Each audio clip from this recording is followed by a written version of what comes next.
Welcome to Bluebonnet Crafters. My name is Gabi, and today I would like to show you how you can make a pair of glow-in-the-dark earrings on our little tiny turtle loom. That's the one that is 2 inches side to side. How did I come up with this idea? Well, it's been quite a while that I was on Pinterest looking around for any hexagon patterns, and I saw this and I thought, wow, this is cool. It's almost like see-through, and I wonder if there is anything that could be woven that is see-through. Well, I Googled and eventually I came up with exactly one match to my idea. I found a company called Jelly Yarns, and I hope you can see this. If not, you can definitely see it later on in our blog. So jellyyarns.com. And what they offer is they have over 10 different colors in a vinyl thread. Like this, it's a little bit stretchy and very very slippery, made out of vinyl pretty much. But one of their colors was actually a see-through color, and you can see here how it is see-through. So I ordered a whole bunch to just give it a try, and I ordered one of each, and notice that this included 3 colors that are actually glow in the dark. There's the pink peppermint, the green peppermint, and the vanilla peppermint glow in the dark. So let that set aside for a while. Then we released our little tiny turtle loom, and you probably have seen the earrings that we posted. And now, of course, is October, and October is the spooky month of the year. So to help a little bit with that, how about some spooky earrings? So I decided to try the jelly yarn to make some earrings on the tiny turtle loom that will glow in the dark. And when I was putting together the blog for that, I realized, I might as well just make a little video and show how it is woven, because since it's not the regular yarn, you have to think and work a little bit outside the box. And I would like to show in this video a few things that are relevant to weaving vinyl. All right, let's get started. You might just order directly from Jelly Yarn, or if you want to try it out, we have a kit ready to go with instructions, and that is just enough yarn for 2 earrings, colors of your choice. So this is the pink, the green, or the white, and also with fish hooks right in the packaging. So I thought this is a great way to just give it a try, because it's not the weaving is very different, and if you are not sure if you want to really get into this heavily, how about just trying it out with making some glow in the dark earrings? Let's get started, and we'll just take out one of those supplies. They are cut to length for just 1 earring. Let's put this aside. What you need is your handy dandy little tiny turtle loom. Again, that's the one that is 2 inches side to side in size, and your crochet hook and your weaving hook. Also need some scissors, and I also have set aside or prepared some lotion. This doesn't have to be this particular one. I just had this on hand. And Optionally, you might want to use some super glue later on. But let's hold off on that, and let's get started with our weaving first. This is all we need: the loom, the crochet hook, the needle, and our pre-cut jelly yarn. Let's get started. Use one length of, or one width of your loom before you make the slip knot. And this will be so this is the beginning thread for weaving, and we will use that end later on to attach the fish hook. Okay, so from now on, so put it over the top white nail, and please forgive me if this is another video that's done left-handedly. Again, if you are right-handed weaver and you need some basic instructions on how to weave your hexagon, please take a look at the videos on our video channel that explain all of this. Can you please zoom in one or two more notches? Yeah, I think this is good. Thank you. So from now on, so here's our starting thread, and from now on it's just the regular weaving. You will notice that this yarn is almost like licorice. So while you are weaving the regular way, it's a little bit more stubborn, but the weaving process is exactly the same. Will it look as smoothly as regular yarn? Nope, it won't. On the website, Kathleen Greco is her name, the owner of Jelly Yarn, and her husband. She has recommendations and how-tos on how to work this yarn, particularly for knitting and crocheting. She recommends to put some hand lotion of any sort on it to make it slip better. I tried that for weaving, but it actually slips too much. So particularly for using it on the TinyTURTLE loom, I decided to not treat it at all and just use it the way it is. Because it's the TinyTURTLE loom, we don't need to use any fork or comb to put down the oh, here's actually something that I would like to quickly show you. You see here how the arches are forming. You know what? You could push them down, but you will see when you push them down, they jump back. That's the nature of the jelly yarn. So my suggestion is, don't worry. Keep on weaving. Okay, we're at the last nail, and here's one thing that I've heard from people online. It's like, oh, the last nail is really difficult to weave. Let me just quickly show you what I do. When you go around the last nail, I hold the thread in a little bit and then go around the last nail, and that makes it very easy to get it around that last black nail at the top. And then we weave our last row right here, pull it through, and you can probably see how this yarn wiggles and squeezes. About the tension, I tug it like gently like this, but then let it slide back, and you can see that it finds its own tension, and that makes it just perfect at this point. Okay, so you can slide it up a little bit, but it will bounce back. Okay, here comes the trickiest part of the weaving.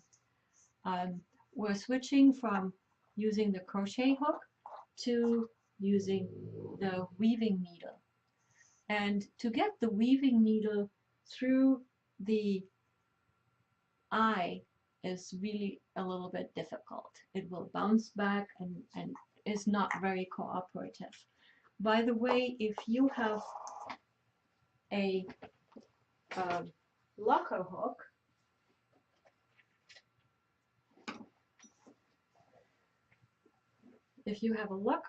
you might as well use the locker hook, because the hole in the locker hook is big enough to get it through very easily. Okay, but I want to show you how to use the weaving needle at this point. And this is where our lotion comes in. All I do is I use the tip of the vinyl and just dip it into the hand lotion, then hold the thread very close, and then it slides much easier. It's still some work, but it will slide through the eye of the needle. Hope you can see this. All right. Okay. Thank you very much, hand lotion. And here we go. Weaving with the second part. Yes. Here's another thing. Of course, because this is so wobbly, this yarn, it almost looks like it's still alive. What I do is I hold it back. So here I hold this up a little bit, and then you can probably see it like this. So I hold it with this finger up, and then I have enough space to do my weaving. You know, it's really whatever it takes to weave. It's definitely not as horrible as it might look like, but these are just a few tips and tricks that might make it even easier to weave this second part. And it's actually fun because while you're weaving this, it really slides, the vinyl really slides in a funny way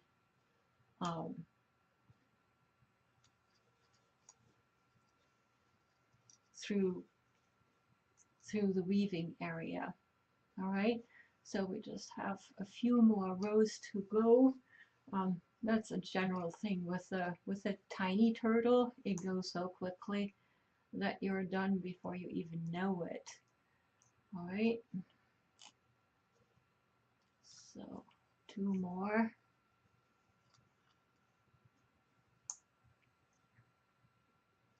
Pull it through a little bit. And here comes the famous second to last row that looks like the last row of the triangle.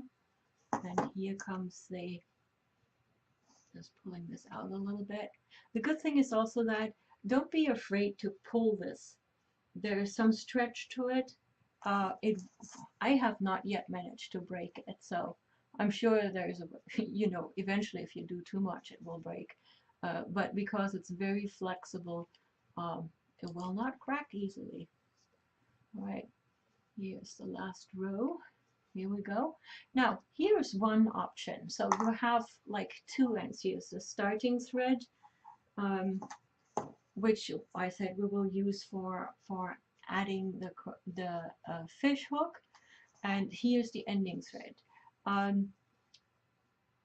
I do suggest that you sew it in, and one way to do it is doing it right now while it's still on the loom. That's probably one of the easiest versions, and I'm not sure if I can show this here.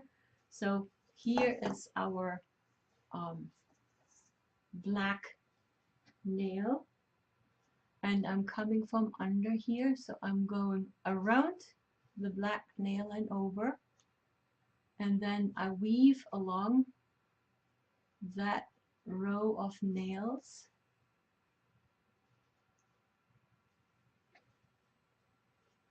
Let me just hold this up a little bit closer to the camera so that you can see. All right, and then you can just pull it through. So I'm going around the black nail and over the last loop here, and then along the row of nails and pull it through.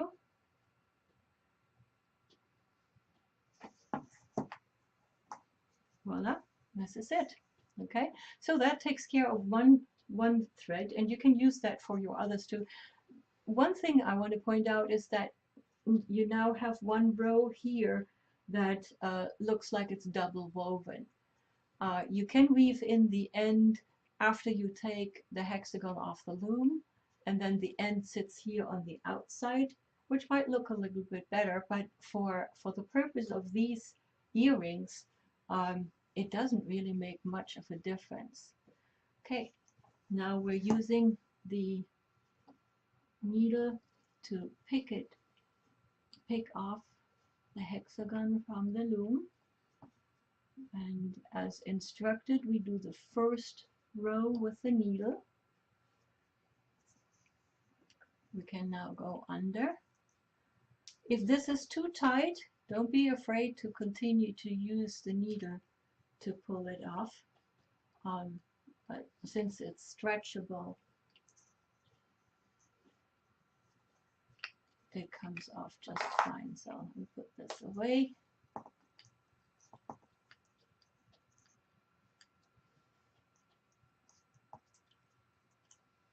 There we go. And here is our rather cranky hexagon. Like with our regular hexagons, we can stretch it, wiggle the ends, the corners, opposite corners, and then wiggle the sides. And now it looks much more like a hexagon. Right, it's a little bit hard to see, but I think you can still see. Here's our starting thread, here's our ending thread. Since the ending thread is already woven in, we can just cut the end, so that's taken care of. All we need to do now is add the crochet hook, the fish hook. So if you have the kit, the fish hooks are taped to the card. Let's just get one out here. And what we will do is take the fish hook and thread the fish hook onto the starting end. Okay, like this. Make a knot.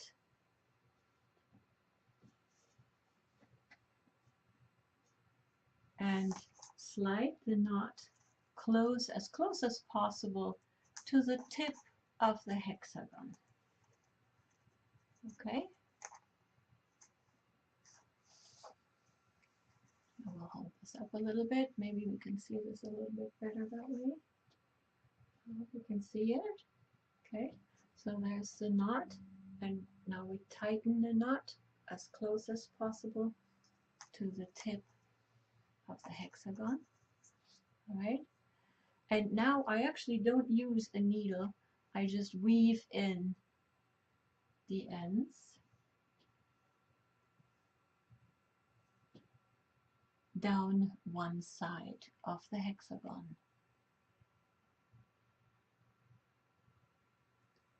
The holes are big enough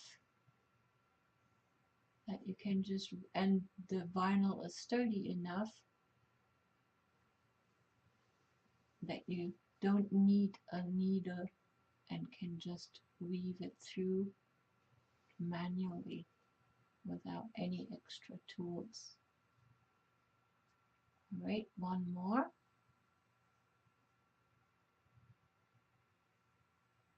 Here we go.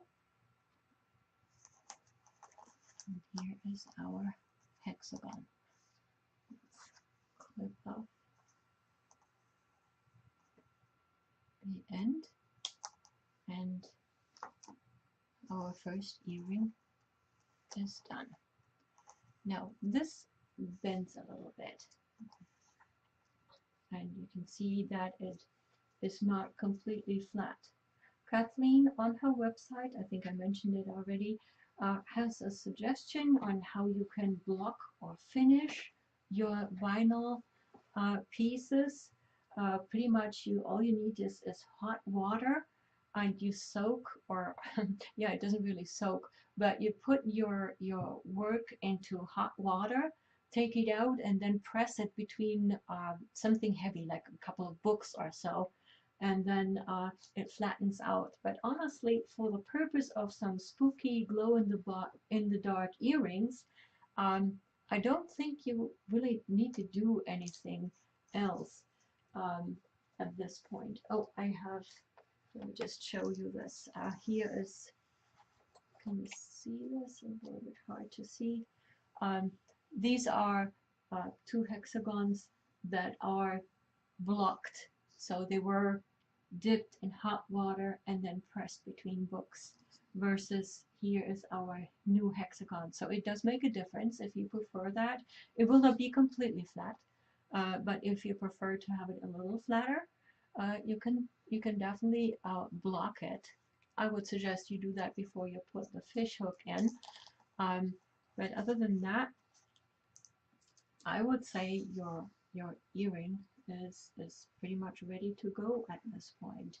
So again, you have color choices green and white, and then here is the pink one that we just made. One thing you could, if you want, secure the knot and the woven in ends with a drop of super glue. I have tried it with and without, and it's actually both. I didn't see a significant difference. So anyway, I hope you will enjoy making your own glow in the dark earrings. And so this little video actually shows two things. Number one, how you can make your own earrings no matter what material you use. And it's the introduction to using jelly yarns. I will promise there are more projects using jelly yarns to come, probably after after the holiday season into the new year. By the way, this is also a fun yarn to work with during the summertime when it's hot and you just don't want to deal with wool. But anyway, this is kind of the outlook. I hope you will enjoy making your own earrings using the TinyTURTLE and some jelly yarns. Thank you very much for watching. Bye bye. Auf Wiedersehen.